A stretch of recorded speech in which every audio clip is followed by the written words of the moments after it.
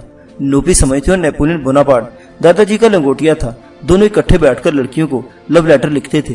Napoleon نے کہا تھا کہ میری ڈکشنری میں ناممکن لفظ ہے ہی نہیں۔ میں بھی یہی سوچ کر آگے بڑھتا ہوگا، لیکن کرنا کیا ہے؟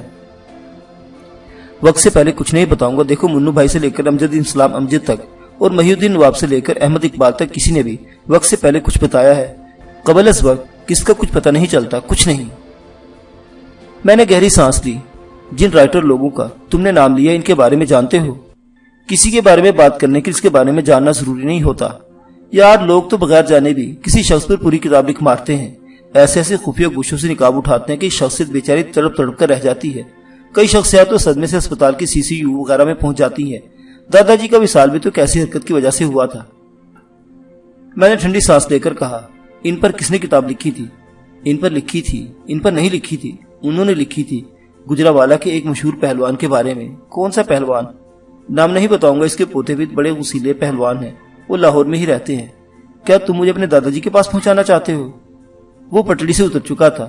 ایک بار اس کی قوت گویائی حرکت میں آئی تو پھر اس نے رکنے کا نام نہیں لیا۔ میرے کان سائیں سائیں کرنے لگے۔ پنجرے کے اندر خونخوار ریچھ اب مچھلی کے بعد بھیڑ کے گوشت کا ٹکڑا بھی کھا چکا تھا۔ ایک بار پھر بھوکی نظروں سے ہماری طرف دیکھ رہا تھا۔ ثروت ابھی تک صدمے سے سنبھلی نہیں تھی جس نے اسے پرسوں بے ہوش کیا تھا۔ اس کے بالکل سفید رنگ میں ایک نقاہت زدہ زردی گھلی ہوئی تھی۔ جب اسے پتا چلا کہ میں 2-4 روزگری سے یہاں چھوڑ کر جا رہا ہوں تو وہ دہل گئی۔ اس کی خوبصورت آنکھیں ایک دم کھنڈرات کی طرح ویران ہو گئی۔ نہیں تاویش، میں یہاں اکیلی نہیں رہوں گی، میں آپ کے ساتھ جاؤں گی۔ آپ کہیں کہ وہاں خطرہ ہے، لیکن وہ خطرہ مجھے منظور ہے۔ ثروت، جس طرح میں اور عمران سچویشن کو سمجھ رہے ہیں تم نہیں سمجھ رہی ہو۔ یہ ممکن نہیں ہے۔ میں نے ثروت کو بتانا نہیں چاہتا تھا کہ وہ یہاں ایک یرغمالی کے طور پر موجود ہے۔ وہ کسی صورت ماننے کو تیار نہیں تھی۔ آخر میں نے اسے بتایا، جاوا ہم سے جو کام لینا چاہ رہا ہے اس کے لیے ضروری ہے کہ وہ تمہیں کسی طرح کا کوئی گزر نہ پہنچائے۔ اس نے گارنٹی دی اور جاوا جیسے لوگ ایسی گارنٹیوں کا پاس کرتے ہیں۔ وہ بڑی زود فہم تھی، سمجھ گئی کہ میری بات کے پیچھے کیا ہے۔ میری آنکھوں میں دیکھتے ہوئے بولی، میرا یہ اندازہ درست ہے کہ یہ شخص مجھے اپنے پاس رکھ کر آپ کو کسی بہت خطرناک کام کے لیے مجبور کر رہا ہے۔ پلیز تابش، آپ اس کے چکر میں نہ آئے۔ اگر آپ کو کوئی خطرہ ہی مول لینا ہے تو پھر اس بندے کے چنگل سے نکلنے کے لیے مول لیں۔ سربت، ہم نے سب کچھ ناپ تول لیا ہے۔ جو رسک ہم لے رہے ہیں وہ اس رسک سے بہت چھوٹا ہے جو ہم یہاں سے نکلنے کی کوشش میں لیں گے۔ تم اپنے دماغ کو ان سوچوں سے تکلیف مت دو، بس تم دعا کرو اور حوصلہ رکھو، سب ٹھیک ہو جانا ہے۔ اور یہ بھی مت سمجھو کہ تم یہاں بالکل اکیلی رہو گی۔ عمران نے تمہاری کمپنی کا بندوبست بھی کر دیا ہے۔ ایک دبنگ خاتون یہاں تمہارے پاس رہے گی، بہت ہوشیار اور جیدار۔ تمہارا وقت اچھا گزرے گا۔ اس کے ساتھ کس کی بات کر رہے ہیں؟ میڈم صفورہ، وہ بھی آرا کوئی کے لیے بھاگ دوڑ کرنے والوں میں شامل رہی ہے۔ بھانڈ اسٹیٹ میں وہ ہماری ساتھی تھی، اب وہ بھی عمران کے ساتھ یہاں آئی ہے۔ ابھی تھوڑی دیر بعد وہ یہاں تمہارے پاس پہنچ جائے گی۔ ویسے بھی میں اور تم ہر وقت رابطے میں رہیں گے۔ جاوا سے بات ہو گئی ہے، میڈم صفورہ اپنا سیل فون اپنے ساتھ رکھ سکے گی۔ میں اس پر وقتاً فوقتاً تم سے رابطہ کرتا رہوں گا۔ کافی دیر کی بحث کے بعد آخر میں سربت کو آمادہ کرنے میں کامیاب ہو گیا۔ میڈم صفورہ اسی بلڈنگ میں عمران کے ساتھ موجود تھی۔ پروگرام کے مطابق وہ سربت کے پاس پہنچ گئی۔ وہ حسب معمول پینٹ اور شرٹ میں ملبوس تھی۔ بھانڈل اسٹیٹ میں اس کا سر مون دیا گیا تھا، لیکن اب ہمیشہ کی طرح بوائے کٹ بال اس کی پیشانی پر لہرا رہے تھے۔ اپنی چھوٹی بہن کی موت کی وجہ سے وہ عمران کی جانی دشمن رہی تھی، مگر اب دوسرے لوگوں کی طرح وہ بھی عمران کی گرویدہ تھی۔ زرگاہ میں عمران نے جس طرح اس کے زخم پر ہونٹ رکھ کر سانپ کا زہر چوسا تھا اور اس کی جان بچائی تھی، وہ ناقابل فراموش تھا۔ میڈم صفورہ مجھ سے باقاعدہ گلے ملی اور پھر سربت کو بھی گلے سے لگا کر اس کا سر چوما۔ اس کی آنکھوں میں نمی دیکھ کر بولی، بالکل پریشان نہیں ہونا ڈیئر، سمجھو تابش کہیں نہیں جا رہا، وہ یہیں تمہارے پاس ہے۔ ہم بہت اچھا وقت گزاریں گے۔ پھر وہ مجھ سے مخاطب ہوئی، اب یہاں کھڑے کیوں، کیا پرابلم ہے؟ کیا جانے کو دل نہیں چاہ رہا؟ اس کے لہجے میں شوخی تھی۔ بس چلتا ہوں، میں نے کہا۔ وہ سرورت کو بغور دیکھ کر بولی، مجھے نہیں پتا سرورت ڈیر کہ تم دونوں میں اب کیا تعلق ہے، لیکن جب میں بھانڈل اسٹیٹ میں تھی تو تمہارے ساتھ ایک زبردست قسم کا غائبانہ انٹروڈکشن ہو چکا تھا۔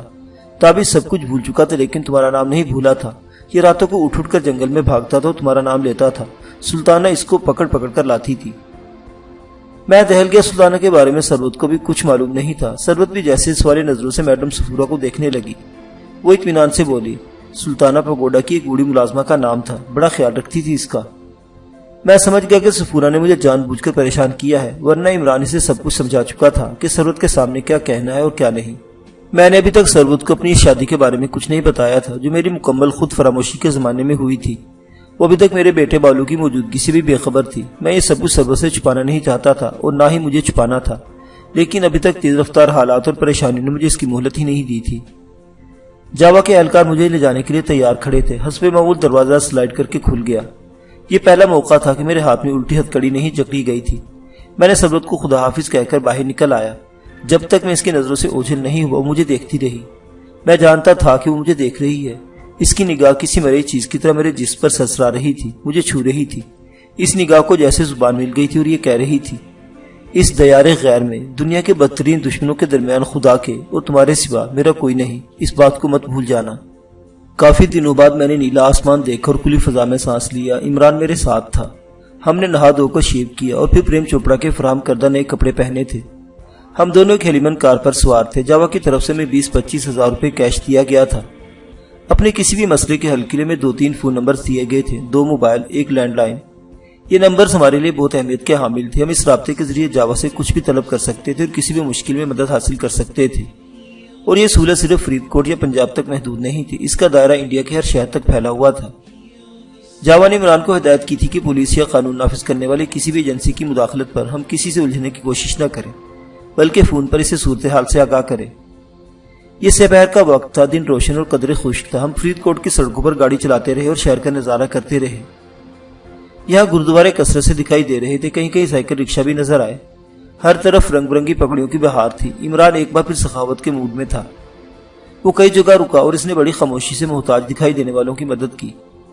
کچھ دیر بعد ہم ایک صاف ستھرے ریسٹورنٹ میں جا بیٹھے۔ ہم نے ہائی ٹی لی اور عمران نے آتے جاتے سی خواتین کو تاڑا اور ٹھنڈی آہیں بھری۔ اس قسم کی حرکات وہ صرف تفریح تباہ کے لیے کرتا تھا۔ میں نے کہا، اداکاری چھوڑو اور حقیقت نگاری کی طرف آ جاؤ۔ اب منہ سے کچھ پھوٹو کہ کرنا کیا ہے۔ خلاف توقع اس نے بے پرکی نہیں اڑائی اور چائے کے کپ کو گھورتے ہوئے بولا، تابی، آرا کوئی ڈاکٹر مہناز کے پاس ہے اور کھوج ملا کہ ڈاکٹر مہناز اس وقت انڈیا میں ہے، شاید رتنا گری شہر کے آس پاس۔ یہ کھوج کیسے ملا ہے؟ پھر ایک فون کال۔ یہ فون کال سیل فون کے ذریعے کوئی 2 ہفتے پہلے انڈیا سے انگلینڈ میں کی گئی ہے۔